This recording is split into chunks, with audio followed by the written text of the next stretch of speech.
Welcome to Titus Talk, ladies and gentlemen. Today is April the 26th or the 27th. I don't know. The 27th, 2023. We're going to be talking about AEW. Well, ladies and gentlemen, I'm going to tell you guys the truth. I'm going to tell you guys the truth. I didn't really care for this show. I'm not saying it's a bad show, it's just a show that I didn't really care for. Because they show a lot of old people trying to be in their glory days. Like Arn Anderson, Christian Cage, Jeff Jarrett had a match. Seriously? Like, you have all these young guys that want to show you guys their glow. But you put Jeff Jarrett in a match, and you have Arn Anderson say words. You got Christian Cage coming out. Ay.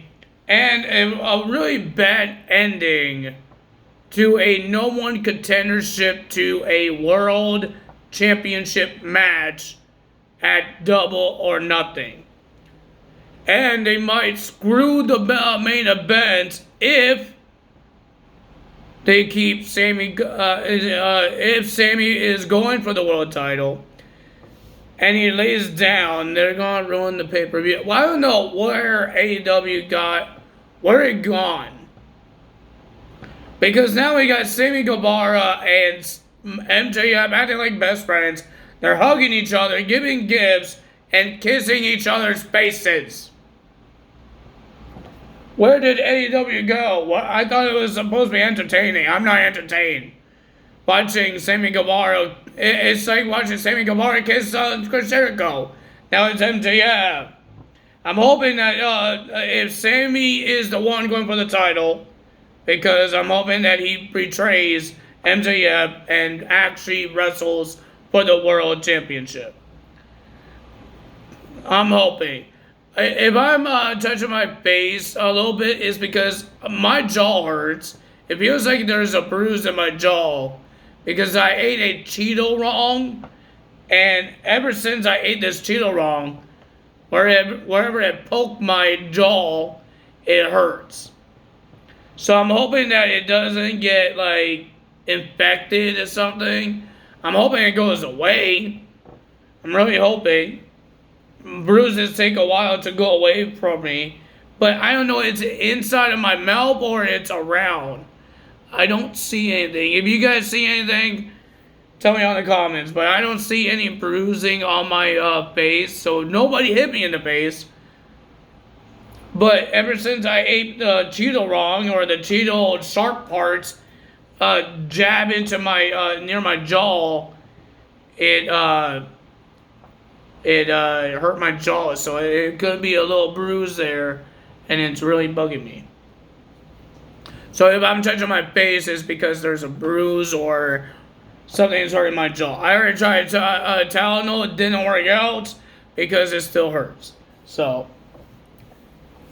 let's get AEW going, because ladies and gentlemen, we got a surprise. A surprise.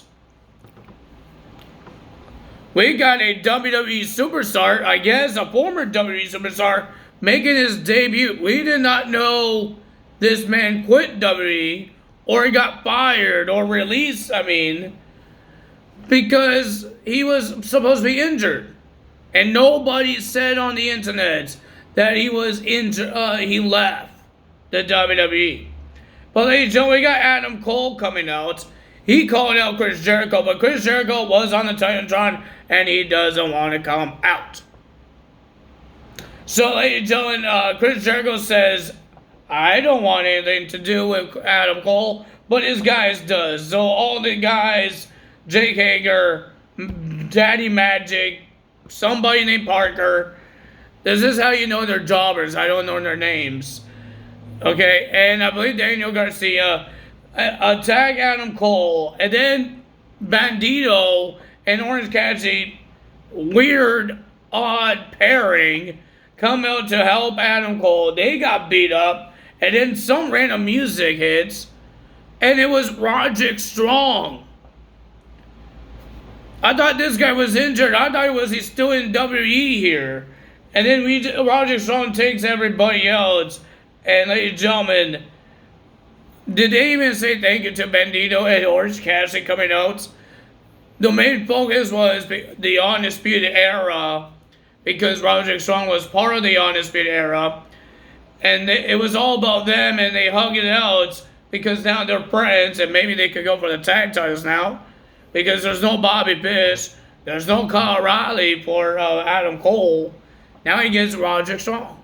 Bobby Fish doesn't work for AEW anymore, and Kyle O'Reilly, he's injured. Is he going to leave AEW surprising? Surprising like Roderick Strong? I'm just getting surprised, guys. So, and we heard that Roderick Strong will have his first match in an 8-man tag team match. Bandito and Orange Cassidy, Roderick Strong and Adam Cole will be versing JAS. No Chris Jericho and no Sammy Guevara, because Sammy Guevara has a tag team match of his own. I will get to that when we get to it. So first match of the evening, we got Orange Cassidy versus Bandito for the AEW's International Championship. It was a pretty decent match. This is the only match I really care for, and it was a pretty decent match. I enjoyed it. But the winner of that match, and still your champion, Orange Cassidy. And then we got Jeff Jarrett versus Dax Harwood. And ladies and gentlemen, it looks like everybody was banned. Cash Wheeler, the worthless giant guy. I know I shouldn't be rude, but he's like the Great Khali. The Great Khali was useless. This guy is useless. He's not good in the ring. I'm sorry to say it. Jay Lethal and Sanjay Dutt, they all got kicked out of the ringside. Well, they didn't really make it to the ringside. They got kicked out on top of the stage. So, it was an okay match, but I didn't really care for it. But ladies and gentlemen, thanks for the little help from Mr. Sanjay Dutt. The winner of that match was Jeff Jarrett.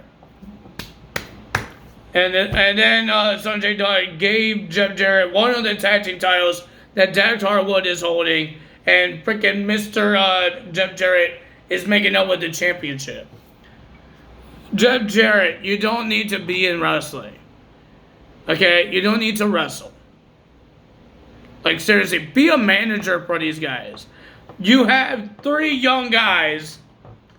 I know you have that useless giant right now. I'm hoping that he gets better.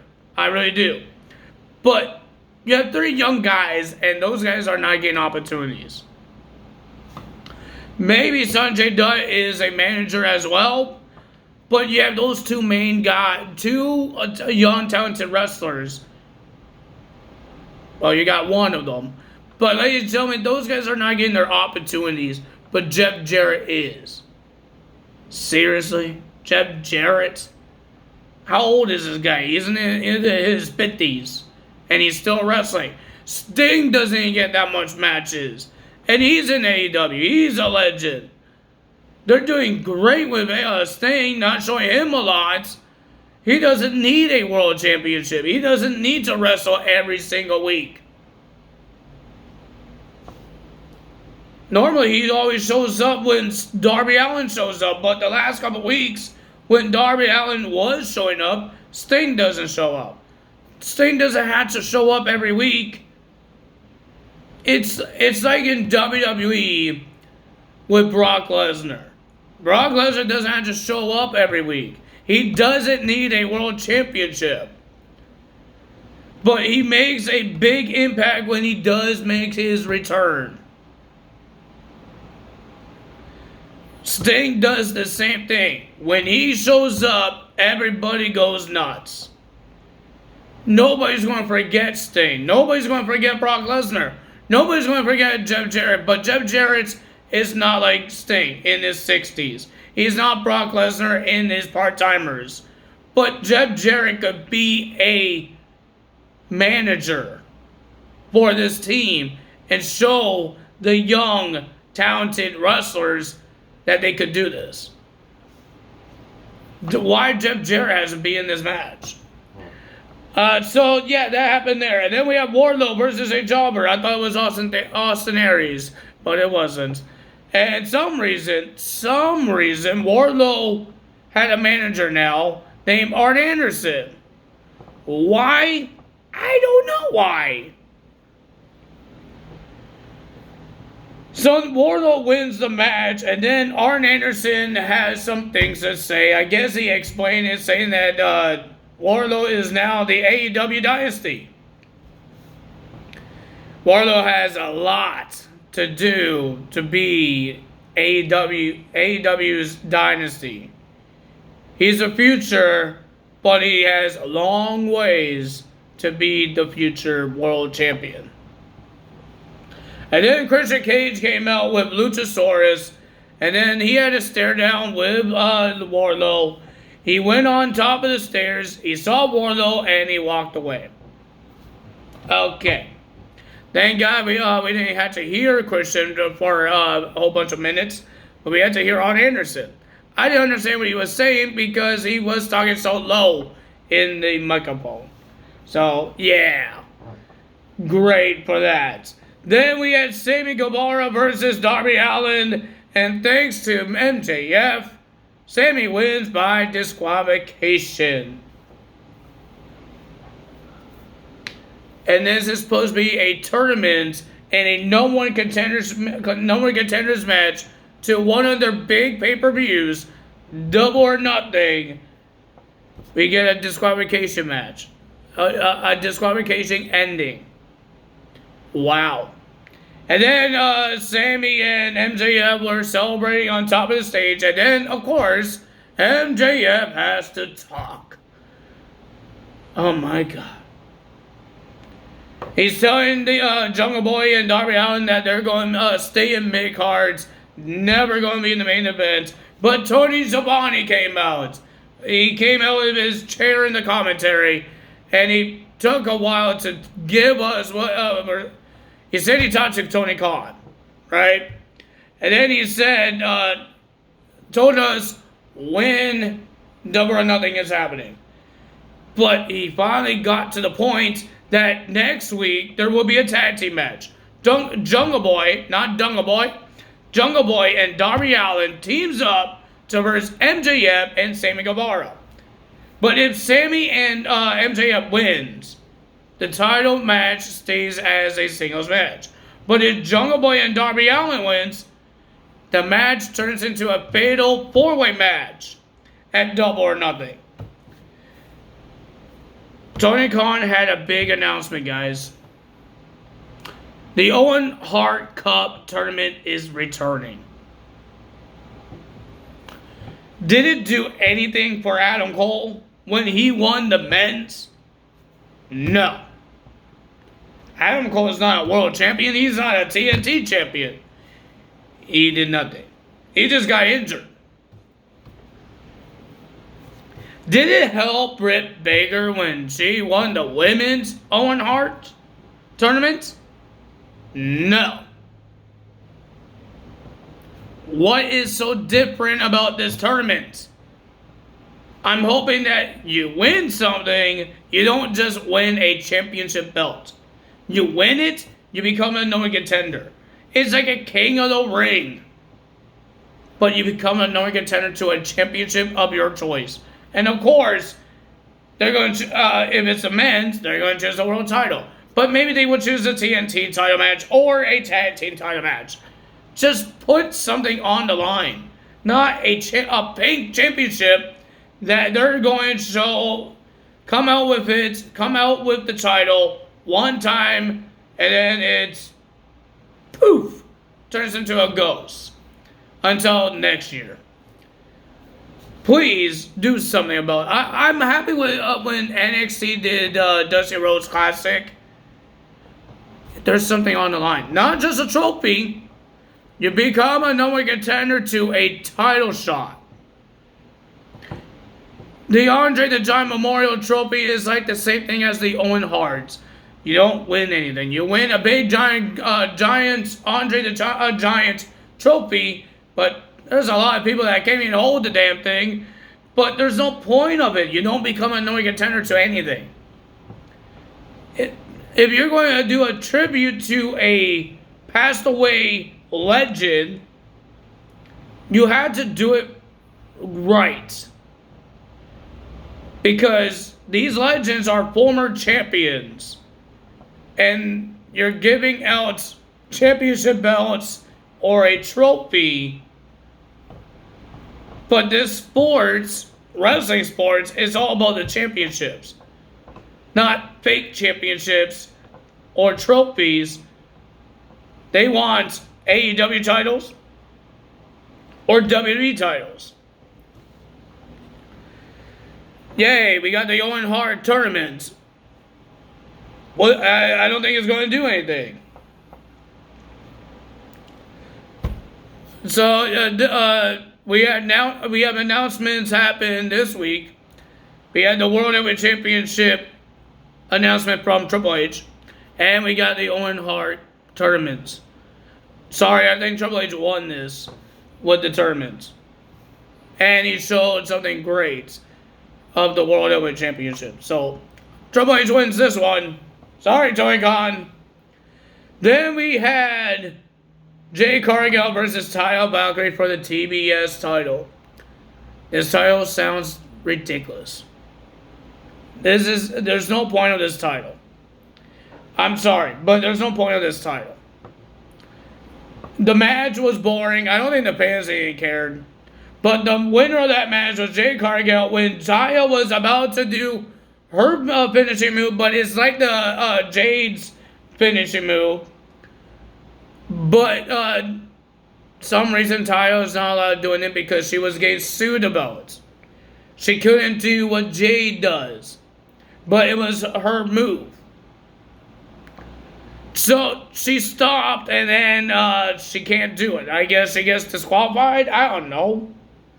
Even the referee was telling her, you can't do that. And then she got distracted and Jay Cargill gets the win. But she was about to do her finisher. Taya was about to do the finisher on Audrey Edwards. And I just spit all over my hands. Ew. On Audrey Edwards until a whole bunch of referees came out and stopped her. So, okay. That's that. Then we had Kenny Omega and Takeshita versus Butcher and the Blade. The winner of that match was Kenny Omega. I didn't have to watch the match to find out who wins this match. Because Butcher and the Blade wins a match in the main event. That's not going to happen. And then Bryan Danielson was on commentary, but Bryan Danielson came off of commentary and talking about that there's a guy that is professional, and he talked about Takeshita as well. And ladies and gentlemen, and then the brawl happened between the Blackpool Combat Club, and then the Young Bucks came out, attacked them, but Blackpool Combat didn't want to attack Takeshita for a bit.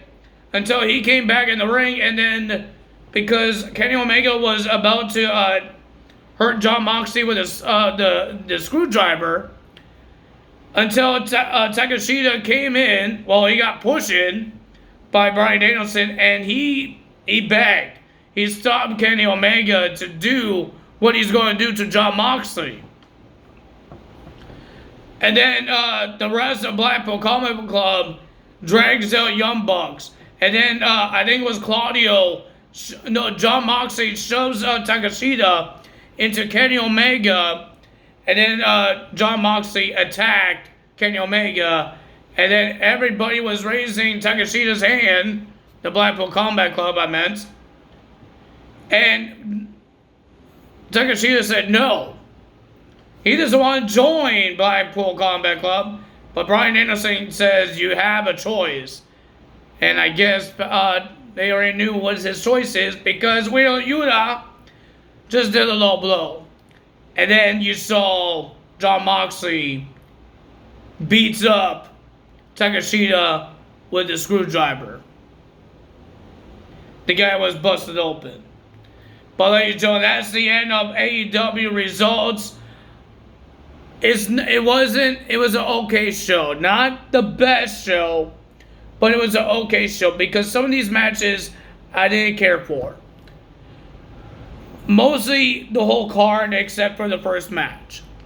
But having Roderick Strong coming out, that's a big surprise. That's a good surprise. But he did not look like he was moving quickly like he used to. I think he still has a little injury. I don't know. It kind of looked like, I don't know if that was the plan or he was still kind of in injury because kind of looked a little sloppy when he was hitting every single JAS guys. But a little sloppy. Ladies and gentlemen, more bad news for Vince McMahon and WWE. They're getting sued again. I'm not going to tell you guys why they're getting sued. You guys can go on social media or reporters, because I don't know everything that is happening on that. I just saw on Facebook, and they're talking about WWE's getting sued again because of Vince McMahon. Once again, this is why they should have Vince McMahon as the boss of WWE. Because bad things just happens when Vince McMahon is the boss. They should just bring back Stephanie McMahon. Or give Triple H the job. Somebody take the job from Vince. Because now I think their partnership might be ruined soon if this keeps going on. Their partnership with the UFC, it's not going to help them if they're going to keep on being in a pickle every single time because of Vince McMahon. So, WWE needs to figure out something. Vince McMahon needs to figure out something, but Vince is not going to say, "Oh, I'm going to step down for the business." He's going to keep going for himself. So, whatever's going to happen, they need to try to fix it because this is not helping their business one bit. If Triple H already talking about Roman Reigns not showing up, that's not good for WWE. You guys getting sued again is not good for WWE as well. So, ladies and gentlemen, that's all for me today. If you guys enjoyed this video, hit the like button, leave a comment. Hit the subscribe button, hit that notification bell, and I will see you guys tomorrow. No, never mind. See you guys on Friday for Impact Wrestling results. And then the draft will be happening on Friday nights. Who's going where? Where is Roman going? Is he getting drafted on the first night? Or we have to wait until Monday night? We will find out. That's all for me today. Time is out. Bye!